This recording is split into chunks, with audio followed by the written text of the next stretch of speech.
Hello दोस्तों, नमस्कार। Books education के यूट्यूब चैनल पर आपका बहुत बहुत स्वागत है। दोस्तों, आरपीएफ कांस्टेबल के लिए आप देख रहे हैं किरण पब्लिकेशन का प्रैक्टिस वर्कबुक। दोस्तों, इस बुक से 3 सेट हमने अभी तक कंप्लीट कर लिया है। आज की इस क्लास में हम चौथा सेट भी सॉल्व करना शुरू करेंगे। तो आइए दोस्तों, स्टार्ट करते हैं। सेट नंबर 4 दोस्तों आपके सामने आ चुका है। देखिए, यहाँ से दोस्तों हम लोग जीएस वाला पार्ट स्टार्ट करेंगे।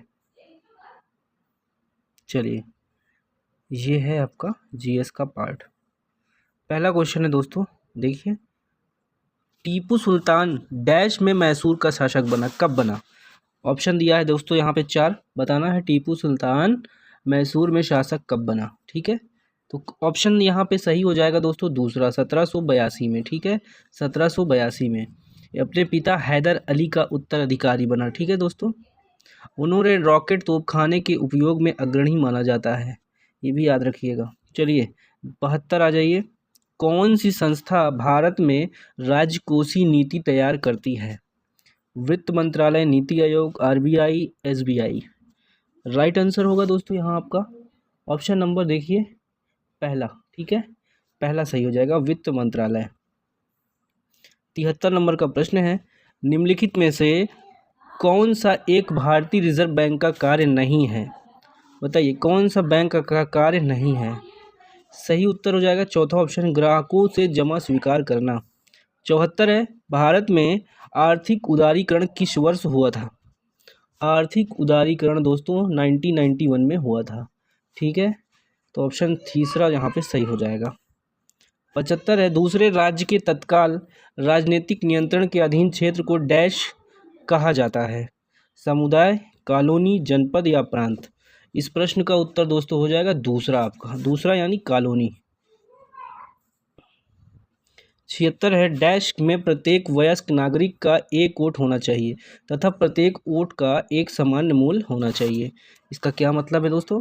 प्रत्येक वयस्क नागरिक का एक वोट होना चाहिए तथा प्रत्येक वोट का एक समान मूल्य होना चाहिए। क्या है, लोकतंत्र है, जनधर्मतंत्र है? बताइए। यहाँ पे दोस्तों सही जवाब हो जाएगा आपका दूसरा, लोकतंत्र। ठीक है, सबकी वोट की वैल्यू एक बराबर है। चलिए, सभी नागरिकों को वोट देने का अधिकार है। 77, भारतीय संविधान के किस अनुच्छेद में नए राज्य के प्रवेश या स्थापना का प्रावधान दिया गया है?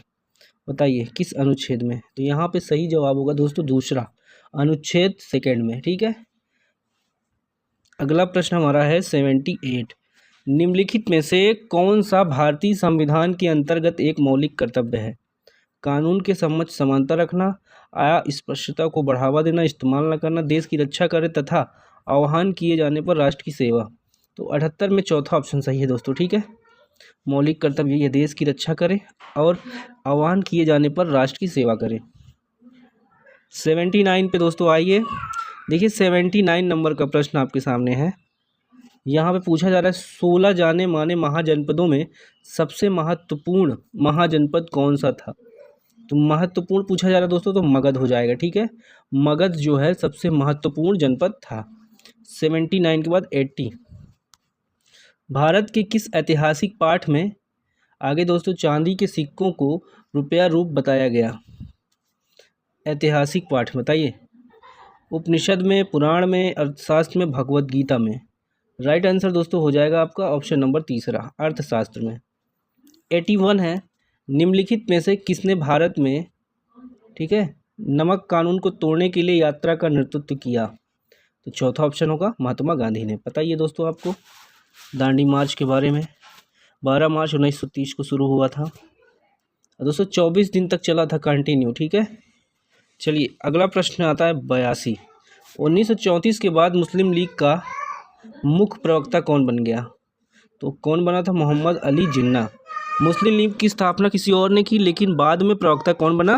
मोहम्मद अली जिन्ना। ठीक है, चलिए 83 देखिए, कौन सा वर्ण 4, एक सेकेंड, देखिए दोस्तों, कौन सा वर्ण 4 जाने माने वर्णों से चौथे स्थान पर था? शूद्र, क्षत्रिय, ब्राह्मण या वैश्य? सही उत्तर चौथा हो जाएगा वैश्य।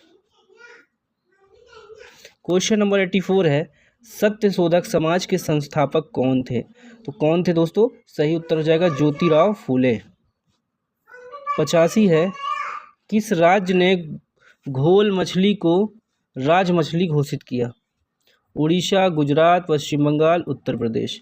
तो 85 का यहाँ आपका सही उत्तर हो जाएगा दूसरा ऑप्शन, ठीक है, दूसरा गुजरात। 86 है, किस दिशा में भारत वलित पर्वत से घिरा हुआ नहीं है? पश्चिम उत्तर से, दक्षिण पश्चिम से, उत्तर पूर्व से, उत्तर पश्चिम में, ठीक है। यहाँ पे सही जवाब होगा दोस्तों पहला ऑप्शन, पश्चिम से, ठीक है।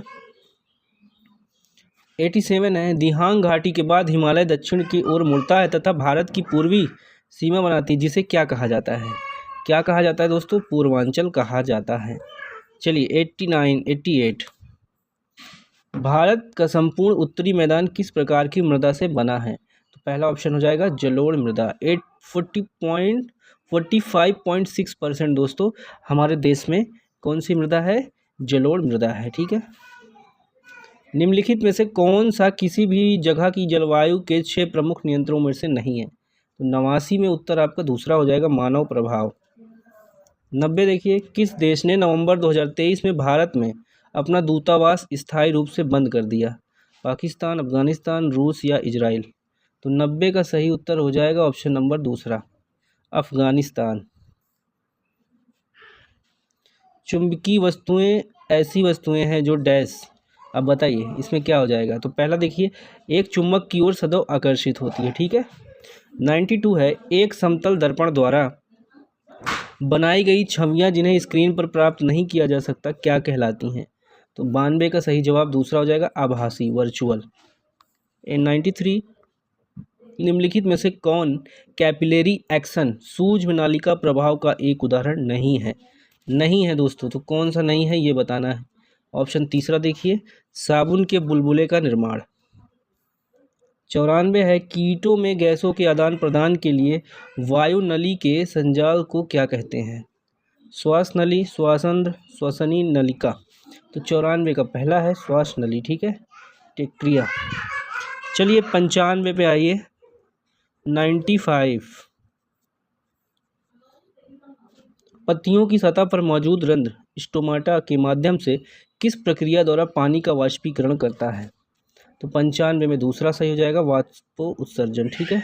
क्वेश्चन नंबर 96 है, निम्नलिखित में से कौन सा एक विद्युत ऋणात्मक इलेक्ट्रोनिगेटिव तत्व है? लिथियम है, सोडियम है, मैग्नीशियम है, फ्लोरीन है? तो दोस्तों 96 का उत्तर चौथा हो जाएगा फ्लोरीन। 97 है, किस प्रकार की रासायनिक अभिक्रिया में एक अधिक प्रतिक्रियाशील धातु एक कम प्रतिक्रियाशील धातु की जगह ले सकता है? 97 का पहला हो जाएगा विस्थापन। 98 है, पॉलीथीन तथा पीवीसी के कुछ उदाहरण देखिए, 4 ऑप्शन है यहाँ पे। 98 का दोस्तों क्या सही हो जाएगा ये बताना है चारों में से। तो कौन सा ऑप्शन सही होगा दोस्तों यहाँ आपका? दूसरा, ठीक है, थर्मोप्लास्टिक। 99 देखिए, रेफ्रिजरेटर, शीतक, वातानुकूलक, एसी तथा एरोसोल स्प्रे में उपयोग किए जाने वाले कौन से रसायन वायु प्रदूषक बनाते हैं? समझ गए? फ्रिज में कौन सी गैस है दोस्तों जो वायु प्रदूषक बनती है? देखिए, sulphur dioxide, nitrogen oxide, chlorofluorocarbon, methane. तो 99 का तीसरा हो जाएगा क्लोरोफ्लोरोकार्बन। 100 है, जैविक पद्धति में आंतरिक पर्यावरण में परिवर्तन का प्रतिरोध करने वाली प्रवृत्ति को क्या कहते हैं? 100 का तीसरा हो जाएगा, देखिए, समस्थपन, ठीक है। जर्मेनियम का प्रयोग सामान्यतः कहाँ किया जाता है? यहाँ इसका उत्तर तीसरा हो जाएगा अर्धचालक में। 102 है, अक्टूबर 2023 में भारत का निर्यात 6.21% बढ़कर कितना हो गया? तो 102 में तीसरा ऑप्शन सही हो जाएगा 35.57 बिलियन डॉलर।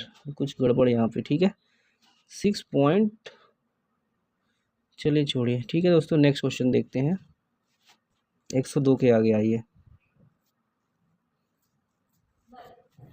103 है, कनाडा की ब्रिटिश कोलंबिया विश्वविद्यालय के शोधकर्ताओं ने डैश फाइबर प्रबलित कंक्रीट विकसित किया, बताइए कैसा?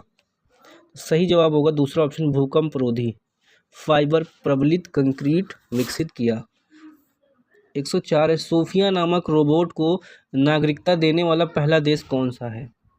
104 में पहला ऑप्शन होगा सऊदीया अरब। 105 है, निम्नलिखित में से कौन सी फसल एक अखाद्य फसल है? तो 105 का दूसरा ऑप्शन हो जाएगा रेशा फसल। 106 है, सामान्यतः पदार्थ की अवस्था के भौतिक वर्गीकरण डैश अवस्था को शामिल नहीं किया जाता।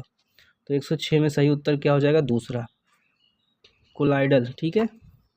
107 है, महाराष्ट्र राज्य सरकार द्वारा किस पार्श्व गायक को लता मंगेशकर पुरस्कार 2023 से सम्मानित किया?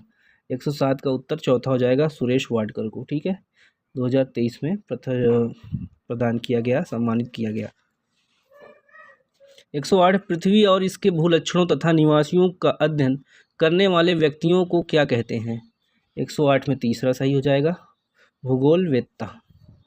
देखिए 109 है, लाला लाजपत राय डैश के निवासी थे, कहाँ के थे? तो दूसरा ऑप्शन हो जाएगा पंजाब के।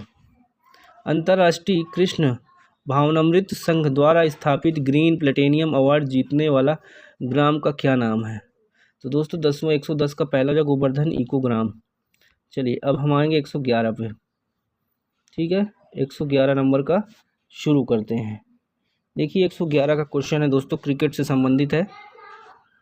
किसी एक विश्व कप संस्करण में सर्वाधिक रन बनाने का रिकॉर्ड किस खिलाड़ी ने बनाया है? तो किसने बनाया है? विराट कोहली ने। दोस्तों 2023 में जो वर्ल्ड कप हुआ था आयोजित, वहाँ पे 711 रन बनाया है दोस्तों कोहली ने 10 मैचों में। सचिन तेंदुलकर का रिकॉर्ड इन्होंने तोड़ा है। 111 के बाद 112। देखिए 112, MS वर्ड डैश का एक उदाहरण है। किसका उदाहरण है? एप्लीकेशन सॉफ्टवेयर का। विज्ञान में निम्नलिखित में से कौन मिश्रण का गुणधर्म नहीं है? तो 113 में 3 हो जाएगी, इसकी संरचना निश्चित है। समझ में नहीं आया? चलिए देखिए फिर से इसको, विज्ञान में निम्नलिखित में से कौन सा मिश्रण का गुणधर्म नहीं है? तो दोस्तों ये जो लिखा हुआ है इसकी संरचना निश्चित है, ये गलत है, निश्चित नहीं है। ठीक है, देखिए मिश्रण के घटक अपने गुणधर्मों को बनाए रखते हैं, भौतिक विधियों द्वारा इसको पृथक किया जा सकता है। ठीक है, इसके निर्माण 2 या 2 से अधिक घटकों यौगिकों द्वारा होता है मिश्रण में। ठीक है, मिक्सचर में। नेक्स्ट है 114, IUCN के संकटग्रस्त प्रजाति के वर्गीकरण डैश प्रजातियों को सम्मिलित नहीं किया जाता है। तो 114 में तीसरा ऑप्शन, हानिकारक प्रजातियों को सम्मिलित नहीं किया जाता। राज्य पुनर्गठन आयोग की स्थापना वर्ष डैश में की गई थी। तो कब की गई थी इसको बताना है, 1953 में। ठीक है। 116, राज्य के नीति निर्देशक सिद्धांतों के तहत भारत के संविधान का कौन सा अनुच्छेद ग्राम पंचायतों के संगठन के बारे में बात करता है? ग्राम पंचायतों के संगठन के बारे में बात करता है दोस्तों, भाग 4 में है अनुच्छेद 36 से 51 नीति निर्देशक तत्व। ठीक है, यहाँ आपका सही ऑप्शन हो जाएगा अनुच्छेद 40, ग्राम पंचायतों के संगठन के बारे में। स्वतंत्र भारत की पहली जनगणना बताइए कब हुई थी? पहली जनगणना सही उत्तर हो जाएगा 1951 में, 28 फरवरी 1951 तक जारी रही। आइए नेक्स्ट क्वेश्चन है, संविधान के भाग 6 में अनुच्छेद राज्य विधानमंडल के घटकों से संबंधित बताइए कहाँ से कहाँ तक का अनुच्छेद शामिल है? तो दोस्तों यहाँ इस प्रश्न का सही जवाब हो जाएगा पहला ऑप्शन। ठीक है, 168 से 212 तक। बाणभट्ट ने हर्षचरित की रचना किस भाषा में की थी? तो किस भाषा में की थी? एक में, संस्कृत में। देखिए 120, मानवता के लिए एक धर्म, एक जाति और एक ईश्वर का सिद्धांत किसने दिया था? तो 120 में 3 हो जाएगा, श्री नारायण गुरु ने। ठीक है दोस्तों, इस तरह से चौथा प्रैक्टिस सेट हम फिनिश करते हैं। PDF के लिए दोस्तों आप टेलीग्राम ज्वाइन करिए, डिस्क्रिप्शन में लिंक दिया गया है। ठीक है, व्हाट्सअप ग्रुप भी दिया गया है। ठीक है दोस्तों, तो चलिए आगे बढ़ते हैं, फिनिश करते हैं क्लास को। अगर नए हैं दोस्तों तो चैनल को सब्सक्राइब कर लीजिए, अपने फ्रेंड्स को शेयर कर दीजिए दोस्तों। सारी बुक्स का PDF हम आपको प्रोवाइड करा देंगे। ठीक है, धन्यवाद।